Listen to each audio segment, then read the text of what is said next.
Welcome back to the Alexandrian Codex. I'm Alex. This is Where the Water Tastes Like Wine. We are about to, I think, meet someone new.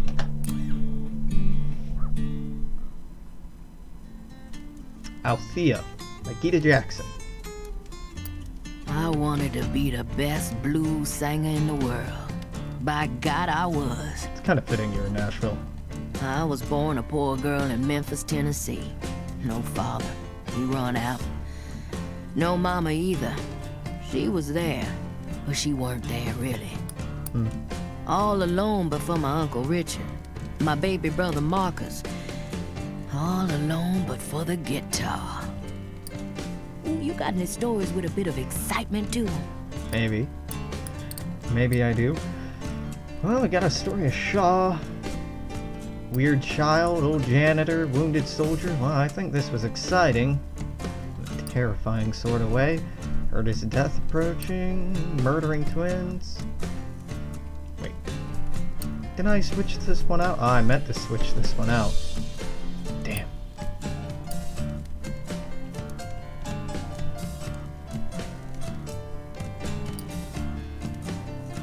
House that only appears when thunder strikes. Massive thunderstorm in Philadelphia. You want something thrilling, huh? Strange Street, Lost in Time. Yeah, let's do that. I mean, this one's kind of scary, but it's also That's thrilling in a way. Sad right now. What? I got stories about sadness. Something in my mama just broke when my father left. Couldn't get her to eat most days, let alone feed me and my brother. Ooh, now I'm in the mood for a story with a bit of that tragedy to it. Yeah, tragedy. A small corpse on a coal train around Birmingham. That's tragic. If you don't find this tragic, I don't know what else to call That's like a song. Pretty and sad. it. Yeah. I wasn't one to accept death. To live beside it, that wasn't my way. Now, I told myself I was running away to take care of my brother Marcus. But I was just running. Ooh, you got any stories with a bit of excitement to them? Dupree's tale is probably exciting. I think this metalworker in the company house is exciting, but maybe not. It's not that exciting.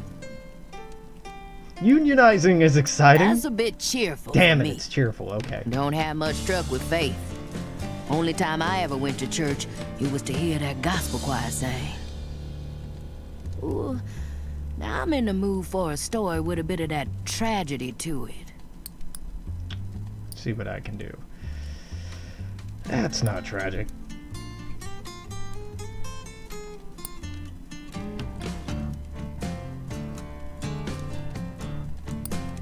White deer. This was fucking tragic. Oh, now that pain. Yeah. Oh, yeah. I felt freedom. There's nothing like the feeling when you sing and your soul leaves your body.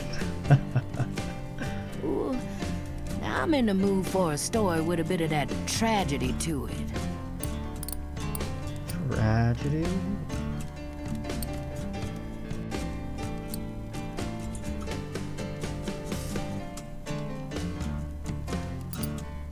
Grave robber. It's not tragic, probably. I think it's tragic.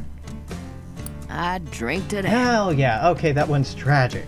Some folks got choices. I was choosing between having nothing and having something. I didn't know it was a devil's bargain then. Sun is up. One more night gone. I need to be going. If you want to hear more about the deal I made, you can look for me up the road this way. Alright.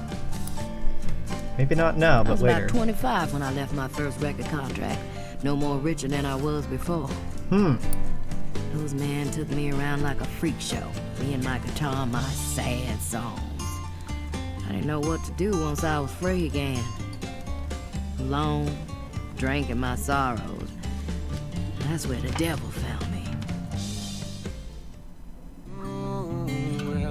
Alright, that's a hell of a place to leave off.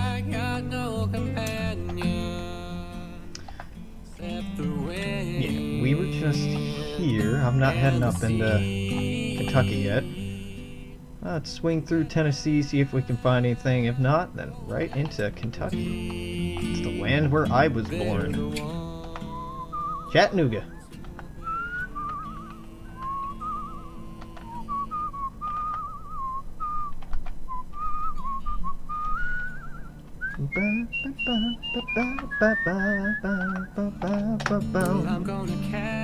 An older, portly man stands on the street corner, fixing a look of refined disdain on everyone who walks past.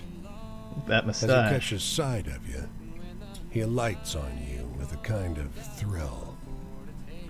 You! He calls, pointing. Let's see what he He wants. sidles closer to you. You aren't from around here, huh? You, want to make some cash? Doing what? Holes need to get dug. Fence posts, you know, on my estate. My maintenance man is sick. It's just a quick drive. Oh yeah, this doesn't seem like a trap. Okay. Great. Good. This way. He takes you down an alley where a car is parked. A little shabbier than you expected. Up close, he's a lot shabbier too. He draws a pistol from inside his jacket. Give me What a everything you got. twist! He snaps. No. You think this is a fucking joke? He hisses, smacking you with the butt of his gun. As you fall, you hear the car's engine start. It peels off as you get back to your feet. You watch him just barely avoid clipping a dumpster as he speeds out of view. Alright. The gentleman scam artist. Not that gentlemanly. Scammy, though. He's seen better days. Is this the same bull we've been running into over and over, or is it just another bull? What happened? Hard times all over, the bull says archly, with what seems to you an aristocratic air. Its blood, still fresh, pools around your feet. Is this bull supposed to be like the stock market bull, in that, you know, it's a bull economy, or bull and bear? Oh god, I can't remember which is good. It's such a stupid spectrum. Things are very bullish right now. No, things are very bearish right now. Touch the blood. You dip a finger in. Yes, yes, go on, sighs the bull. Why not? It soaks through your skin as if you were made of tissue. And it strikes you all of a sudden. You've never felt this good in your life. Sensing your astonishment, the bull just rolls its eyes. Huh. Stabbed and bleeding bull. Yeah, so we have the Appalachians to contend with right here.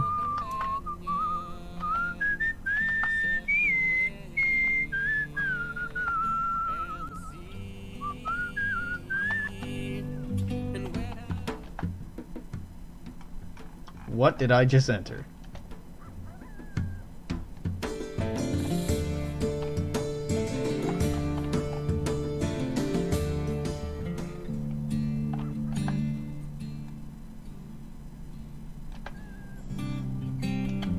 Did I just step into the Midwest? Man, that tone change.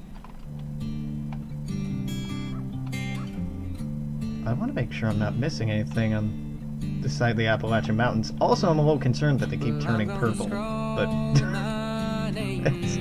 that's fine. No. There's nothing in here. What? You can cross the Appalachian? Nope, just some of them.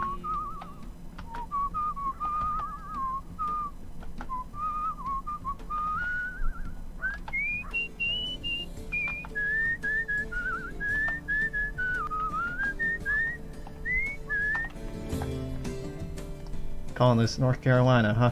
Yeah, okay, I guess we've seen everything in Tennessee. Let's swing up to Kentucky then. Ah, framey. Why you get so framey today? Running beautifully the other day. The other day being yesterday. Hello, Midwest. I fought to avoid you, but, well, here we are.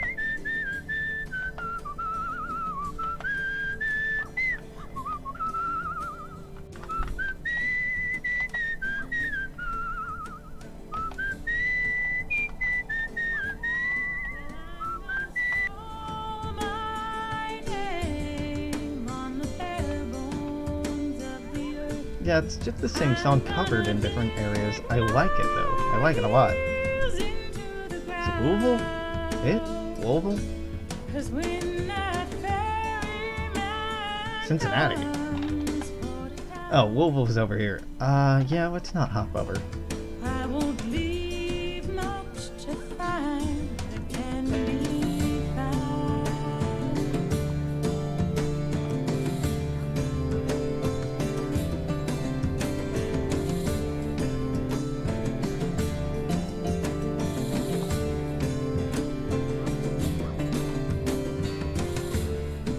Fucking nothing in Kentucky.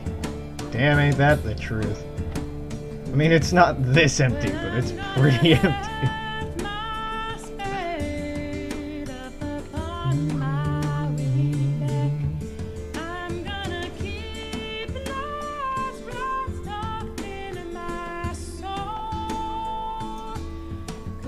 I'm gonna cross over to Indiana, don't worry. I just want to make sure there's nothing left in Kentucky before I do.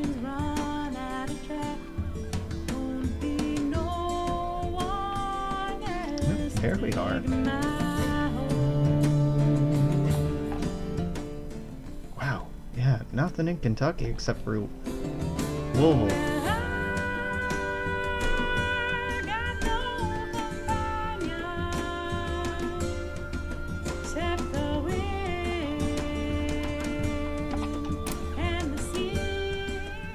Folks setting up a cooking tent, make some cash. Okay, yeah, moving on.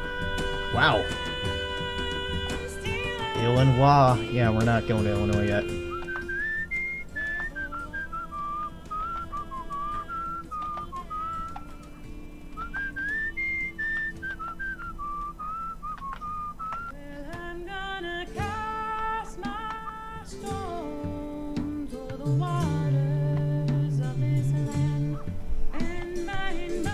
This area where Louisville is, straddling this river, is often referred to as Kentuckiana, as in Kentucky and Indiana. The car is a lifeline, your one hope to escape the encroaching storm. It rattles along a few yards ahead of the storm front, jouncing and juddering, one pothole away from being swallowed by the choking dust. A figure clings to support straps mounted on the back. You grab the straps and haul yourself up. Oh, Shouts the woman on the back. a fellow observer.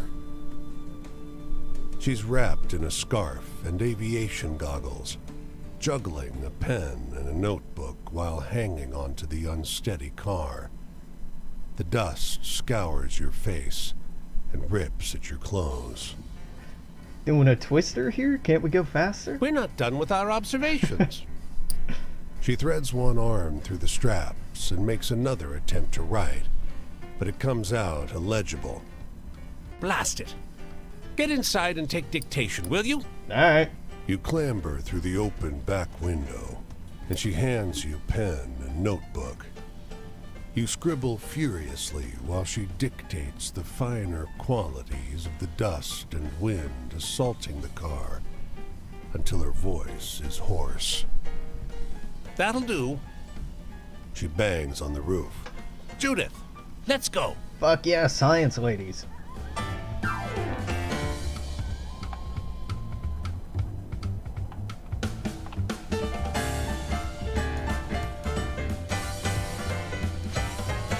This is very Chicago sounding. The man can barely wait to get through the pleasantries. Alright. Yeah. Polish, obviously. What? Cursed fortune teller. Fleeing the bargain she made long ago. You recognize it from your experience with the, Yeah. So, okay. This is a good reminder. Active stories. Yep. Jersey Devil. I don't want this to be active. 50. Oh, I just don't have another, Cups story to switch in here. Rest of these are not full yet. Not complete story. This is a complete story. So let's switch that out with, the worker from the southeast. Okay, cool.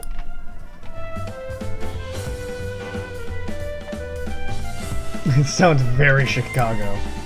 A woman waits while a man in a truck fills 2 of her buckets with scoops of whitish powder from a bin.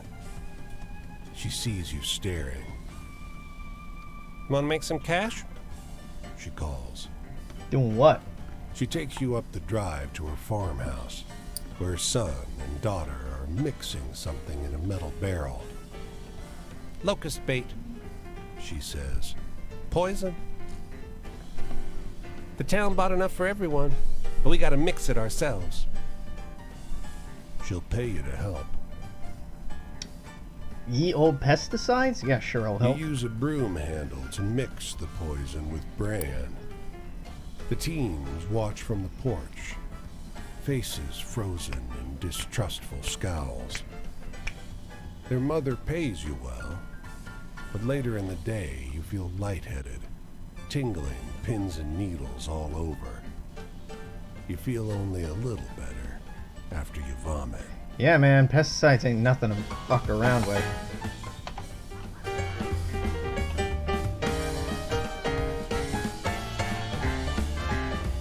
Indianapolis. Man, if only it weren't that close between Louisville and Indianapolis. Like an hour apart from each other. Hour and a half, something like that. Depends on the drive. The plants grow and blossom as you watch. The man goes down the line, applying a few drops from a vial as he goes. As the liquid soaks in, each plant pushes up from the soil, unfolding and stretching for the sky. Got some Miracle Grow. He turns to you. It's quite something, isn't it? Soy here strangles the crops. People are starving. But even when the plants survive, they don't grow fast enough to fill people's bellies. He smiles. My miracle formula will change that. How does it work? He shakes his head. I'm not giving up my secrets that easily. The state will pay a lot of money for this. He shakes the vial. He tears off a leaf. Here, try some. Alright.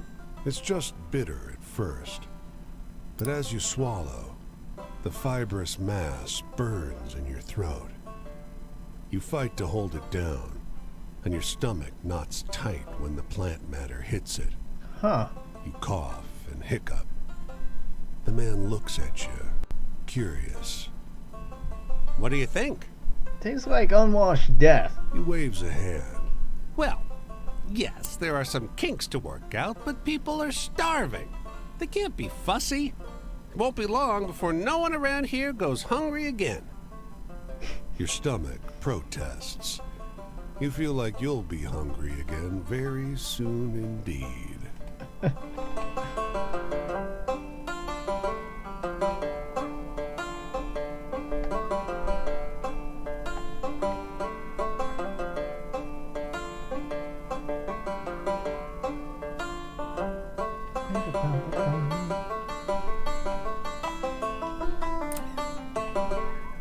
There's a truck parked here. The driver mistakes your look for curiosity. You want to see something interesting? He asks, pointing to the trunk. It's a He opens terrifying it. question. There's hundreds of metal tubes with little numbered screw-on caps sorted in wooden racks. The fuck? We've been surveying. He Oh! said. It's my job to study soil health. The trunk has a map taped to it, marked with numbered dots. I can show you the one from your hometown if you see it here. Not on the map. It's an official-looking map, but the state borders and rivers are wrong. Half your county is missing. The surveyor offers you a coin for directions to your hometown, but his notes are funhouse mirror English writing. What? Fascinating, he murmurs. We learn so much from you folks. The fuck?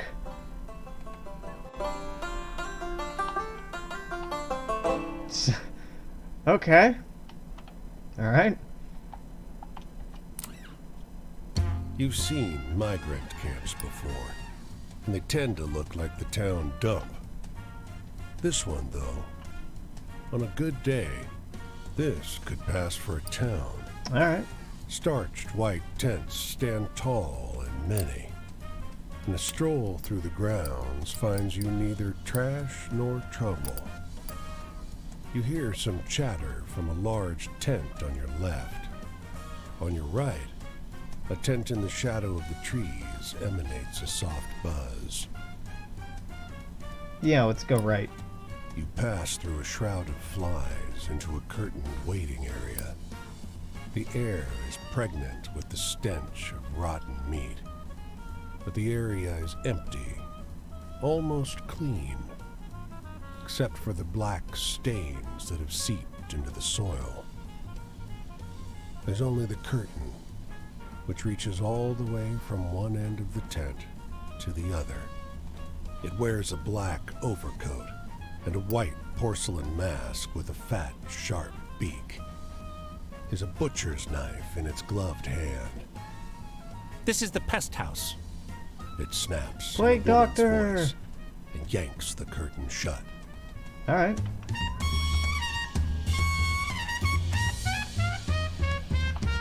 Your story. Ooh, what's getting upgraded? Negligent parents who fling their dead children onto trains to hide the bodies. Jesus. I wouldn't call it a great story. That's a sad story. It's great. Indianapolis. Surrounded by fields of corn and rye, a small farm lies fallow. Its tiny stable crumbles into disrepair, and foxtails sprout from its fields. Inside, the sunlight filtering in through two small windows turns to hazy gray shafts in the thick dust that blankets the interior. There's not much in the way of furniture, but on a rustic kitchen table, a handwritten note catches your eye. Never opened. Interesting. It's addressed to Martha and Martha. unsigned. Her name is written in the stiff letters of a man for whom literacy is more a formality than habit. If you find this, I'm already gone. Don't come looking for me. Rest is scratchy spirals and circles of halfway readable writing about the noises from the cellar and the hunger in the darkness. The cellar door at the edge of the abandoned kitchen calls to your attention. Well, of course we have to go down to the cellar. The door is unlatched. The ground below is deeply stained with some dark residue you can't identify. Upon it, only ancient piles of chains and manacles, slowly turning to rust. Huh.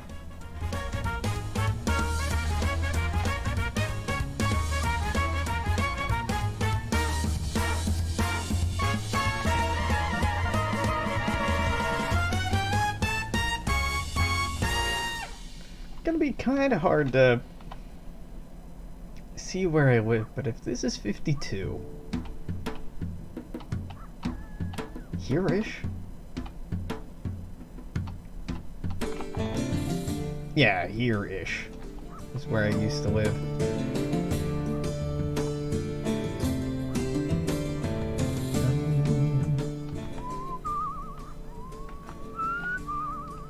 before we go up to Michigan, let's go to Chicago because we need rest and food.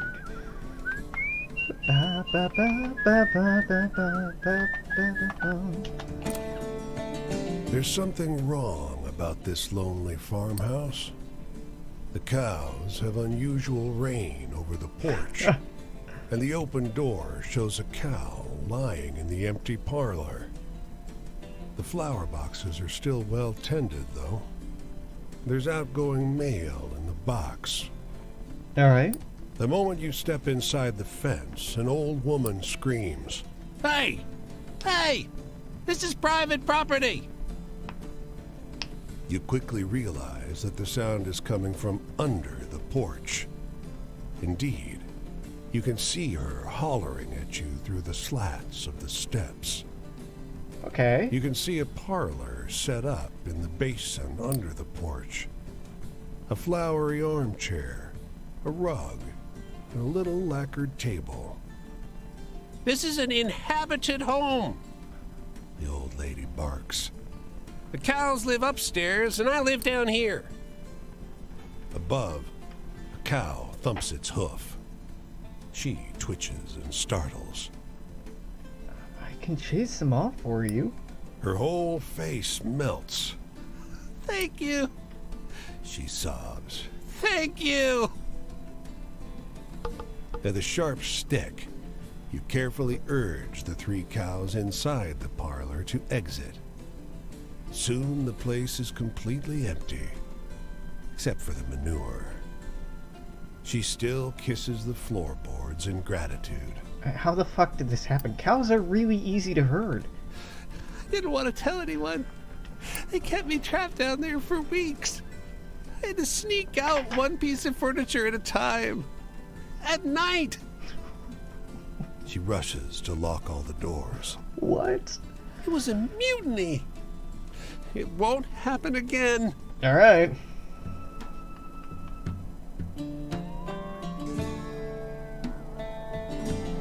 All right, we're just stopping in Chicago and then going back for Michigan. Yeah, because I need to heal. Oh God, we skipped Ohio. All right, no, we go down through Ohio, wrap up Ohio, then go into Michigan. Yeah. Downtown, bustling behind you, Lake Michigan stretching before you. Chicago is beautiful, isn't it? There's a dark heart to this place. Dangerous men on the streets. A glint of fear in people's eyes. Yeah, well, let's earn money. Oh shit. No. I wanted to spend money before... look for work. One of the first people in line when the factory's doors open, you join a crowd of people streaming through the machine room in the back. When the doors to the furthest storeroom open, though, the folks in front rank recoil. Even a few scream. What the fuck? You want to get paid, don't you? Shouts the foreman. Get in there, get in. The folks behind you shove forward, and soon you're pushed inside. Holy shit, the room is full of snakes. What? Stay and work. Grab 'em, shouts foreman. They're harmless. The remaining workers get over their fear and start scooping up snakes by the nestful. The beasts hiss pathetically. You dump them into a chute in the far wall. It does pay pretty well. During lunch, you rest on the warehouse floor. The snakes pile up in a corner and watch you all with enormous suspicion. It's then that you glance out a window and notice a fading logo on the sign outside. Sylvester Bros. Fine Boots. Fine boots. Poor snakes. Oh. Snakeskin, huh? Store. Alright. Oh. Damn it! Alex want deep dish pizza. Chicago deep dish is the only pizza. Yeah. Alright, well, I'm gonna have to go back. Still need rest, but we're not gonna get that, I think. Gonna explore. It's the midday, and yet this whole neighborhood is eerily quiet. Everyone seems to have retreated into their homes as if warned of something. You soon realize what?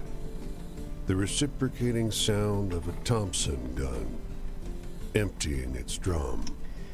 Yeah, nope. You get behind a car, putting the engine block between you and the sound.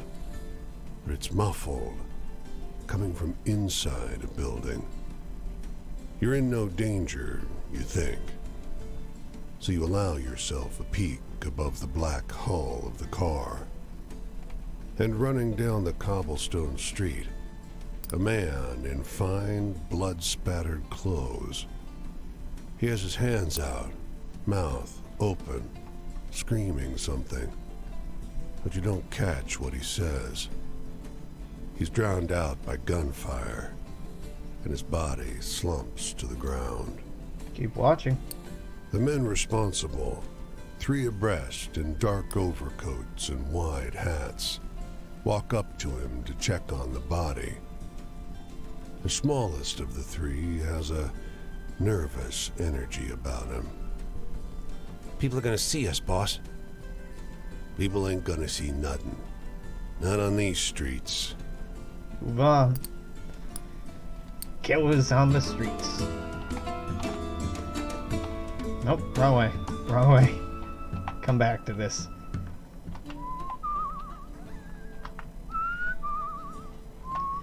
Lake Michigan can be quite beautiful.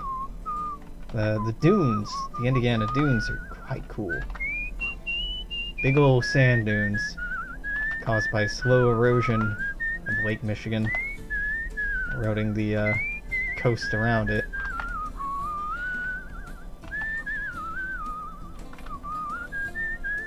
The Ohio River actually has some interesting history as well, from like a geologic and paleontology point of view. Right, we wanted to do Ohio before Michigan.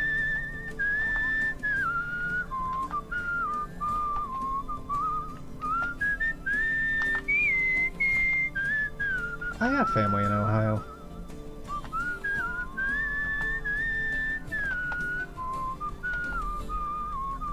Can't say I have a very strong impression of Ohio. It's kind of boring.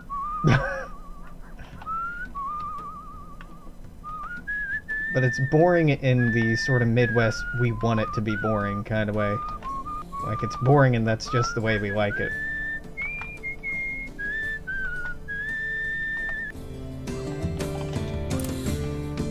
Over a shared, What the crusty fuck? loaf of bread, the farmer notices you looking at a prominent, tattered scarecrow in the field.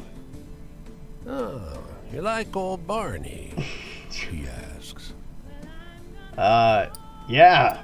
Does a damn good job scaring the vermin. Shame about the real fella. He was a funny one. Old Barney hiding out in our stables and lofts, just passing along. We liked him. Well, all except the sheriff. Barney never harmed nothing. I sometimes shared bread with him, just like you here. What happened to him? When he disappeared, leaving just the clothes we gave him, I figured I'd put him to use. Never got to know his proper name neither. Across the field, the wind in the corn whispers. Or is it the scarecrow? Ooh, spooky.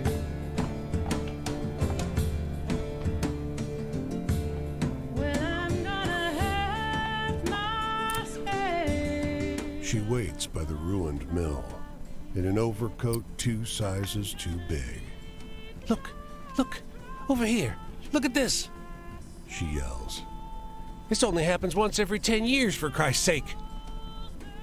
She grabs your hand, and you both look at the black gear rolling west to cover the sun. Look at it. Steadily, the darkness draws across the sun until it is almost total. She clutches your hand tightly. I've never seen this before. I've never seen this. The sun, obscured, throbs and expands, raging against the night. The eclipse breaks. The sun surges forward, screaming, burning, writhing in torment. Your eyes burn too, as if in retaliation, as if your witness of the sun's humiliation constituted some great insult You look at her. Her eyes are bleeding. Damn.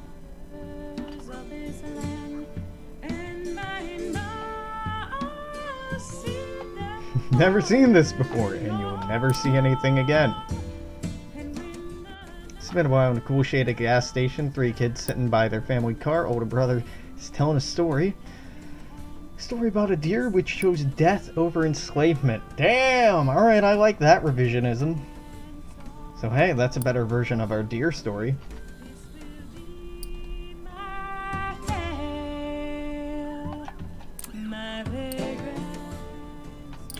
Store.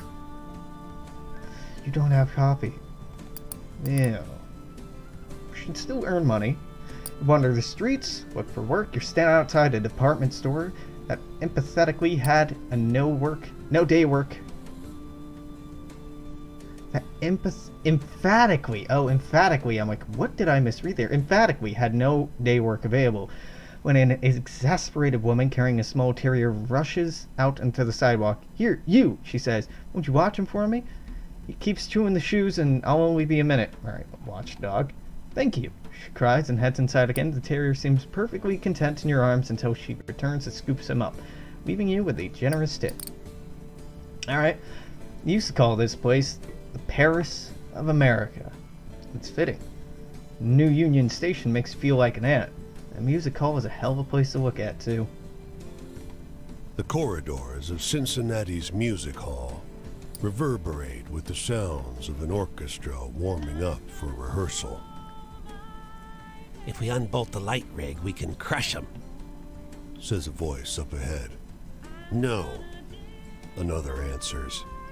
Hiding Baldy's baton will be sufficient to stop the din. The tuxedoed men are slightly transparent. Mustachio on the right has his arms folded. The weaselly one on the left scowls. They start at your arrival. I'm gonna undo those bolts. Weasel feature vanishes into thin air. Damn it all, says the other man. What was that about? we used to be members of the orchestra until, well, you know. Patrick doesn't care for the new blood. It seems like talent died with us, so he does his damnedest to stop them playing. But I can't allow violence against fellow artists. Help me stop him. Hell yeah, how do I do that? With the right tool, you can banish them from the hall.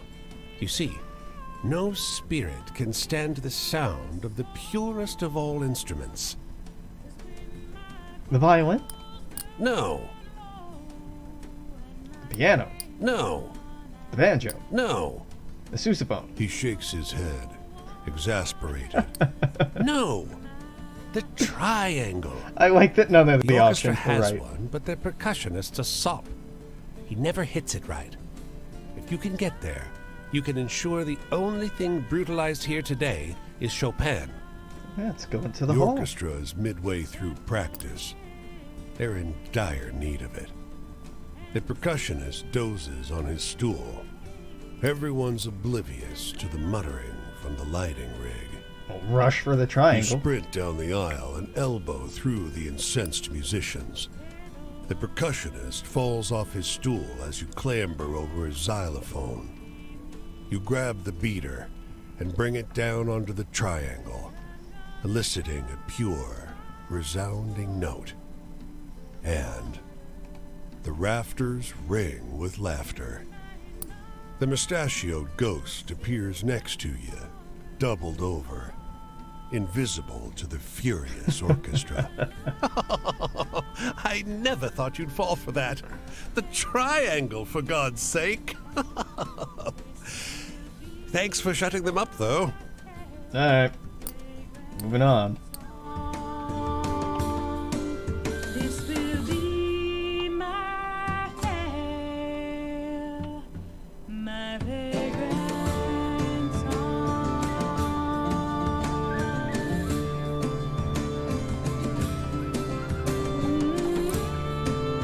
The man lowers his paper as you come near.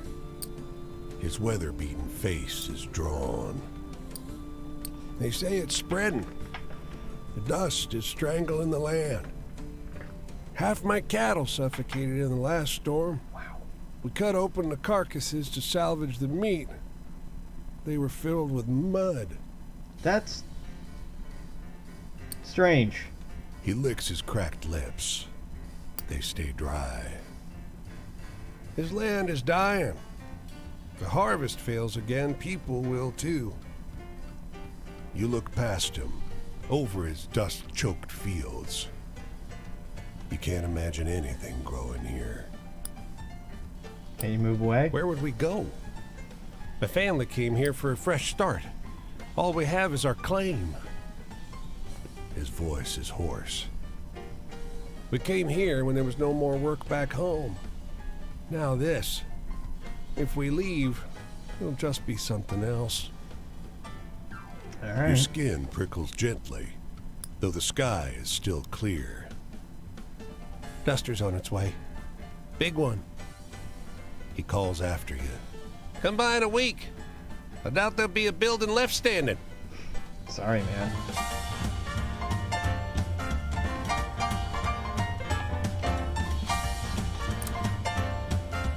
Just a moment there. He says, shaking your hand. I'm Paul Dalhart from the Republican Herald. You may have heard of it. Syndicated in 6 counties. Never heard of it. Well, no matter. But listen, you may have noticed a vocal few out there, I call them naysayers, who throw up their hands and fly the white flag as soon as life gets a little tough.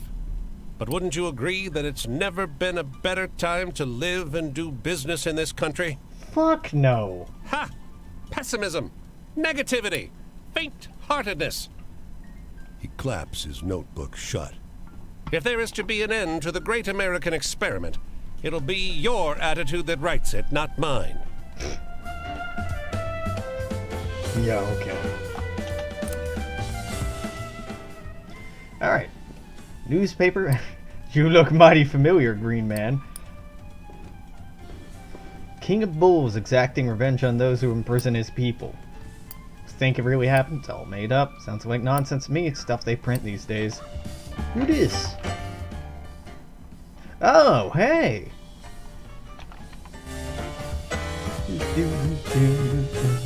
Didn't realize you were in Ohio. Mason, Sidney Meeker, Chapter 2. He's gone. Here you are again. How's the journey treating you? I'm still heading back to Oregon. My sister Jessie won't take me back, wish she would. Wish it was her I was going back to. She doesn't understand. Almost nobody does. If they did, they would have given us something real for what we suffered.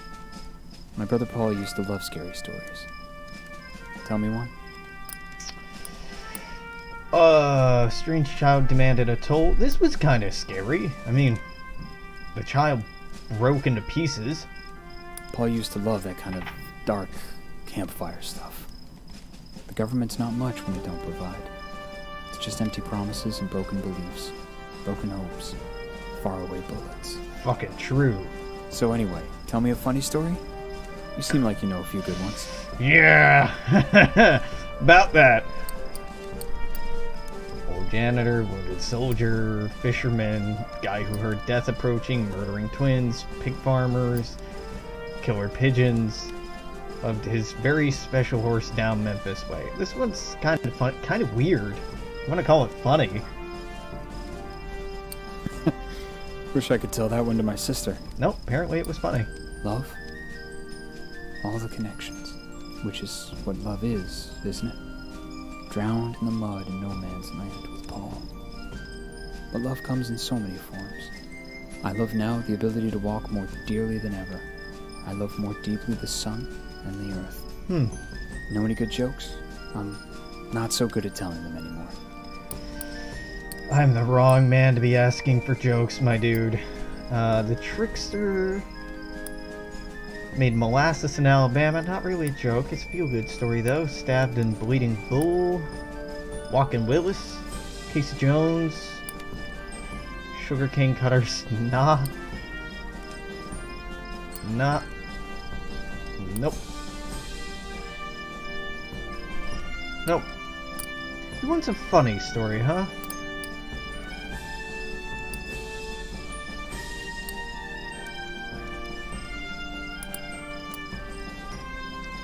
the grandfather. It's kind of funny in a way. Life ain't like that, in my experience. But I guess my experience ain't normal. Heaven. I've already seen it. It's a little clean for my taste, but since Paul's there, you won't hear me complaining.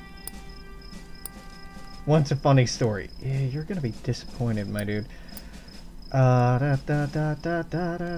Here, Dupree. I'll tell you about Dupree, because I'm fairly sure these can't fail. Yeah. Yeah, Paul would have liked that one. Can't look to fortune anymore. Not after all that's happened. Never thought the government controlled my fortune, but I suppose I was fool enough to hand it over. Know any good jokes? I'm not so good at telling them anymore. Okay, no, but can probably focus on the funny parts of Jimmy's story. Yep, okay, that's why it's nice to meet a lot of people. Wish I could tell that one to my sister. But faith. The time for faith is long past, my friend. The night's over soon. I should be leaving. The road takes me this way next. Where's it taking you? North. I wish there was a road I could take home. Home as I knew it. To my sister Jessie and all of them before the war. But there ain't. It's something I think the road is helping me to understand.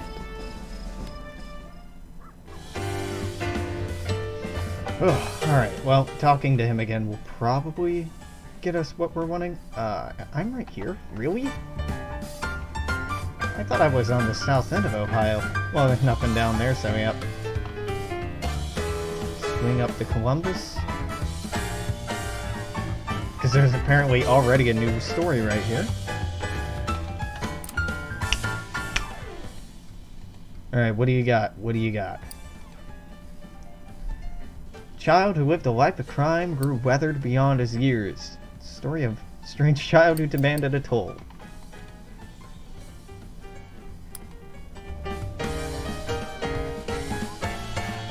Oh yeah, there's another fire. Let's go meet that person. Got about 15 minutes left in this hour, so sounds just about right. As is custom, we'll do everything else in Cleveland before we do.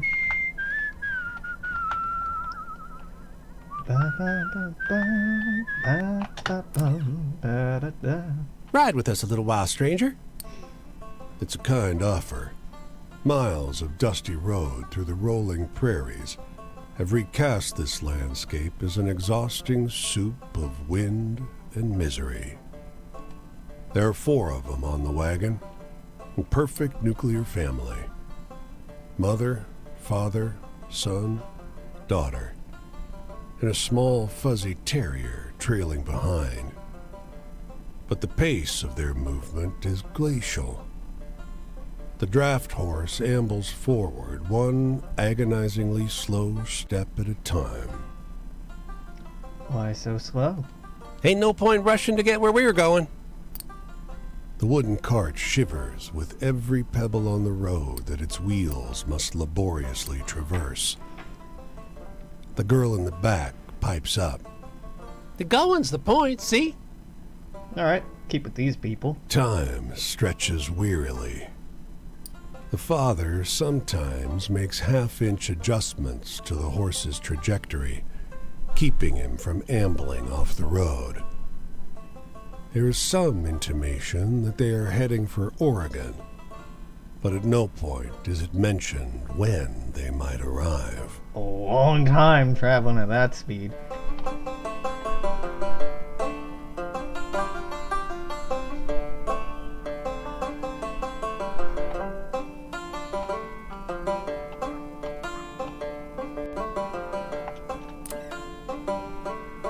The hurried little girl collides into you with a wheelbarrow full of hay, nearly knocking you out of your shoes. Oh, I'm so sorry. You nod, but the way the girl fusses over the wheelbarrow, was that apology meant for you? Clearly not. What's up? Lost? Me? No, not at all. She stands up taller and squares her shoulders, projecting an image of adulthood so stiff She looks about to tip over. But I guess I could use a little help.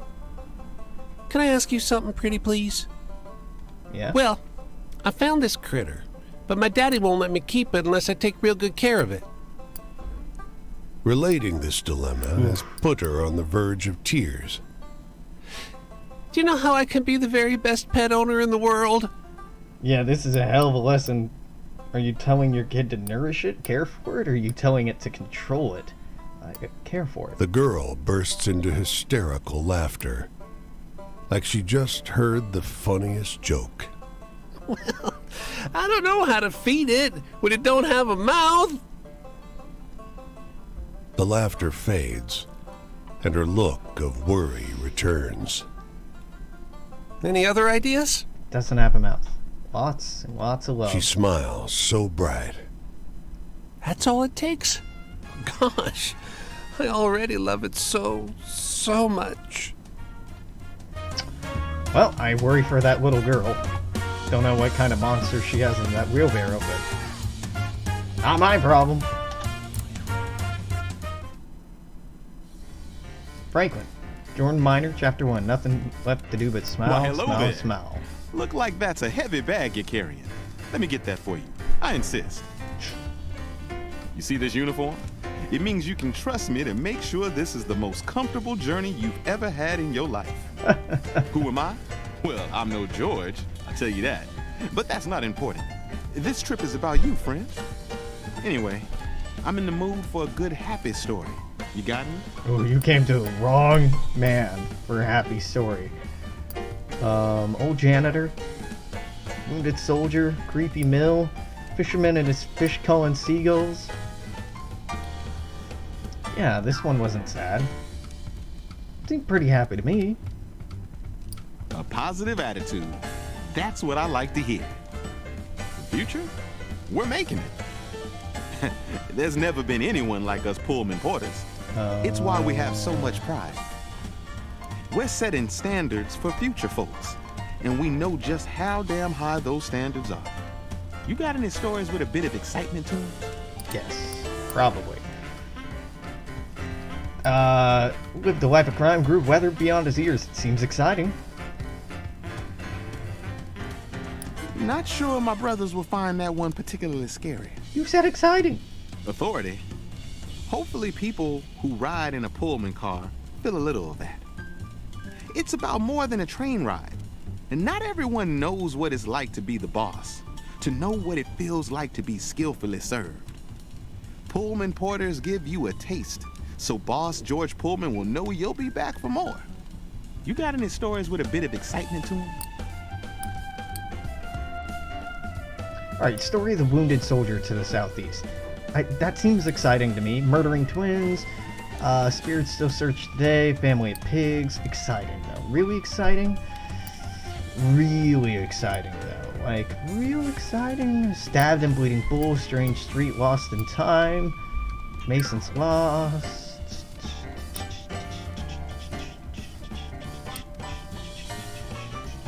Yeah, new grandfather. That's kind of exciting.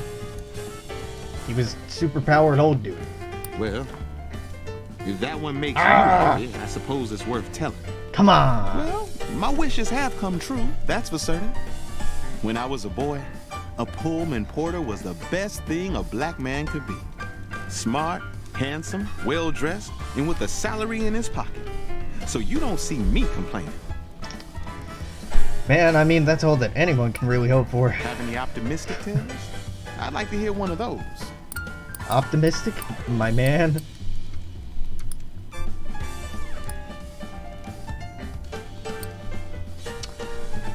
How about this one? Mysterious woman preaching the gospel to all who would listen. That seems kind of optimistic. Let's double check.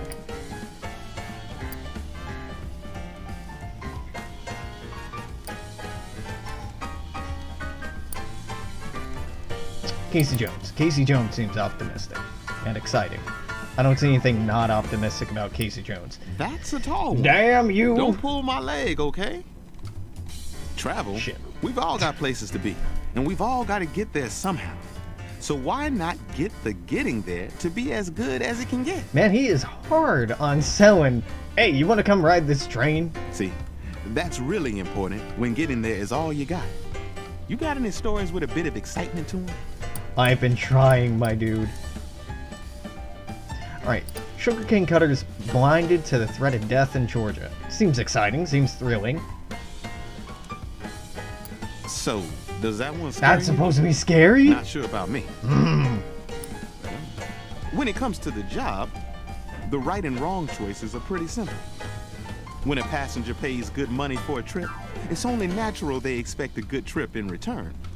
So a porter will treat you right because it's the right thing to do. Another night over. I surely did enjoy all those stories though.